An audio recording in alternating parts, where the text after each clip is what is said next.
Hi all! We have just come out of the Giambattista Valli Haute Couture Spring Summer 19 show. Giambattista is an interesting one. You kind of assume you know what you're getting when you go into a show. The brand is known for, well, in couture certainly, wonderful cascading tulle dresses, marshmallow-like fairy tale, puff upon puff upon puff upon puff. And it's unabashedly feminine, unabashedly girly, you could say. But actually, this collection was slightly more demure in silhouette. Last season, we saw lots of trousers introduced, lots of bows on trousers, but quite a lot of trousers and some delicate veils. This season, trousers were gone completely, and there were some replaced with almost monastic long dresses in stiff satins, and also no trousers whatsoever, but all about the leg. This is something that's quite key with Giambattista. They are famed for their sort of mullet dresses, so really short at the front and cascading tulle at the back. And this action of lots of leg and focus on the back was throughout. So in the final looks, what we're used to seeing at a Valli show is lots of cascading tulle around here and fanning up towards the face. Lots of leg on show, and then, as I said, cascading down the back. Here this was exaggerated with a huge train down the back. This was lots of trains, and then this mullet style was continued throughout. So no matter what, whether tulle or satin or Duchess satin, it was all about the back. So small puffball dresses gathered at the arms, huge puffball arm, and then really short dress. So cream puffball black dress, or vice versa, but then bunching at the back. So you had this beautiful petal shape or tulip shape at the back. So all the focus is pulling your eye towards the back of the model, which is quite interesting, really. Quite an interesting approach to designing. You would think for couture you want the arresting at the front, but it's interesting to have this different shape from the model once she turns to the side. But as I said, also an addition of slightly monastic dresses and some really interesting sequined flowers. Sheerness and embroidery are also very key with a Giambattista Valli show. As I said, super effeminate, always lots of beautiful floral embroidery, and occasionally some tweed with feathers as well. Feathers were also huge. It was lots of more is more, which we've come to know and love. Yes, so as I was saying, feathers, tweed, and before slightly monastic styles. What I'm interested in is the colour shades as well, slightly darker. Last season we were erring onto the darker shades, slightly more blacks, slightly more reddy tones, and this was quite dark in its tones, aside from the last looks, which always tend to be candy pops of tulle. You can kind of guarantee these like wonderful marshmallow looks at the end of a Giambattista Valli show. But yeah, the colour palette generally quite dark, a little bit sombre, but actually it didn't feel dark or down, which I'm quite relieved by. Certainly some Middle Eastern influences as well, with high neck tops, tiny shorts, all embroidered in sort of grid-like patterns, and in really fresh yellows and silvers, so that was really nice. Shoes were cowboy boots with a large stiletto heel or diamante strapped, so interesting mix there. And hats, which was also an interesting addition. Hats were almost Ottoman hats, almost fez-like, but with no tassel, and in the most beautiful mustards and fresh greens, and they were a really nice addition, I thought, and they helped tie the Middle Eastern in with these wonderful puff balls that we get at the end. Slightly unfortunate is that, well, it looked fantastic. There were Swarovski crystals all over the floor, so that as the photographers took pictures, it sparkled. And also what I liked is that as these huge trains, these beautiful sweeping trains, some with frill trim, some with feather trim, drag the crystals across the floor, you're left with this amazing pattern, and each train creates a new kind of dramatic pattern, and that was quite interesting. But however, this obviously did make it a little difficult for the models to walk, so we had a few uncomfortable ankle wobbles, which when you're in a huge tulle dress can be a bit but they survived and they look wonderful. and also with the Swarovski crystals, when you have these arresting dresses that drag, it makes you think about the grandeur of these dresses and how commanding they are, and how the Valli woman or girl must be exuding this confidence, because there's nothing subtle about a Valli look, and it's all about taking up as much space as you want.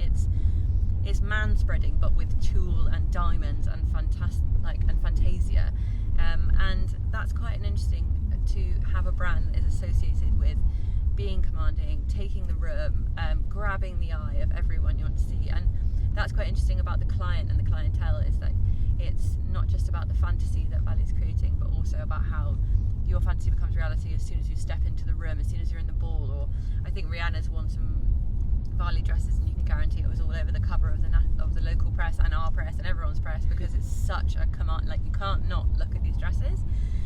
So I find that really interesting, and there's lots of couture houses you might go for a slinky silhouette, or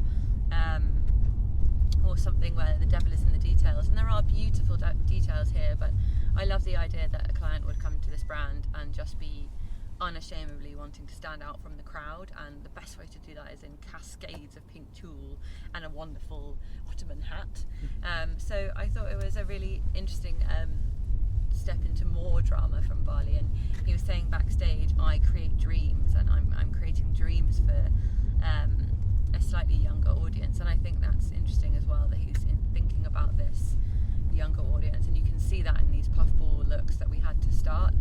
Certainly tailoring for a lot of cocktail dresses here, so definitely tailoring for the lady who is wining and dining, or perhaps going to her first prom or something like that. So interesting that he knows he's creating these fantasies and these dreams, and it's nice when we've had quite dystopic menswear, quite heavy utilitarian menswear for the past 2 weeks, 3 weeks, something like that. A lot of people referencing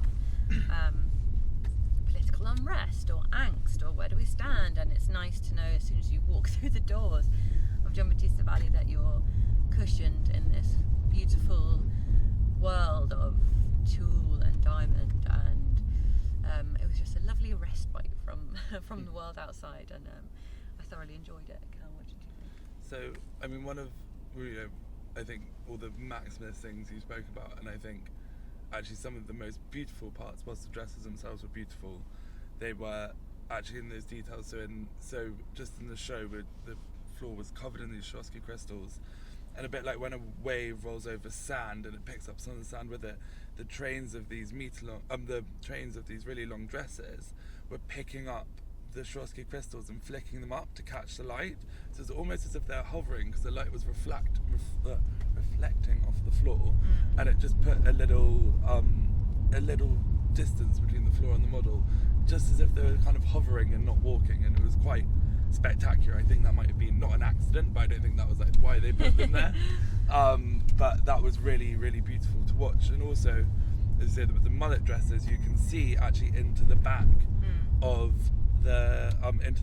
the train, and I thought, God, this is so weird. They're not lined, and I thought that's awful for couture. Then I realised they were lined, but they were lined in a tulle itself, so you could see the inner workings of the dress, whilst they couldn't be touched and couldn't be ruined. Actually, they hadn't hidden that away, which I thought was quite beautiful, because it's quite easy to imagine that someone who wants so much surface detail might not care so much about the inner workings of the dress. So, but when you put this dress on as a wearer, you can look at all the details and how it was worked. So I thought that was like a nice little personal moment for the house and the client to have, where they can see the amount of craft that's gone into these amazing pieces, because they are so surface in a way, just because they are so arresting and take up so much space that it's quite hard to even pick out any details, because it's a look. It's a total look. I do like that they can kind of look at themselves in the mirror and be like, God, I look fantastic. It's I can't about wait. A quarter of themselves in the mirror, and they have to have a few more. I can't wait to grab the attention or feel fantastic. But also, you could see some of the boning, the corset structure underneath some of these dresses that was built in. And again, it's repeating what you're saying. You can look at yourself and be like, look at that craft. Like, this is tailored to me. And then everyone else as well can see that and look and be like, God, she looks fantastic. God, is that boning? God, that is precision made to her.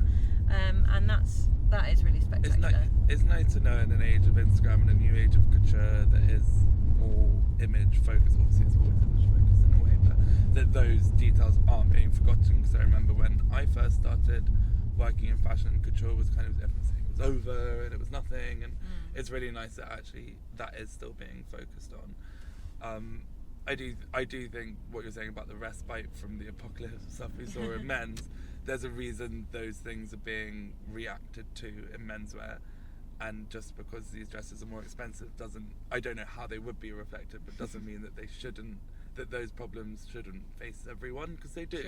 True. And you could say it's a bubble.